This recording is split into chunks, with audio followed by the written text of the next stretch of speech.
Nakakita ka na ba ng kotse na parang nakapark sa ere?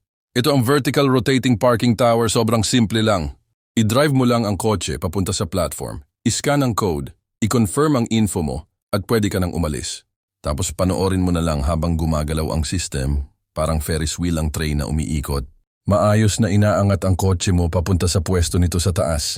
Kukunin mo ba ulit ang kotse? Walang hanapan. Pindot ka lang ng button at sa ilang segundo lang.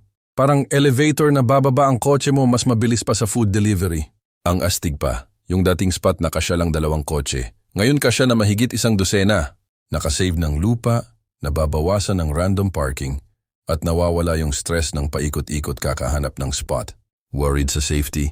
Huwag na kung may magtangkang pumasok ng palihim o hindi nakasara ang pinto. Hindi aandar ang system. May multi-anti-fall features pa. Kahit mawalan ng kuryente, safe pa rin ang kotse mo. May laser scan din kung bukas ang pinto o may nakaharang sa ilalim ng kotse, hindi niya tatanggapin. Malaking tulong din sa city traffic. Mas kaunting kotse ang paikot-ikot kakahanap ng parking. Ibig sabihin mas kaunting traffic, mas kaunting polusyon, at mas maraming space para sa ibang gamit tulad ng charging stations. Gusto mo rin ba ng ganito sa atin?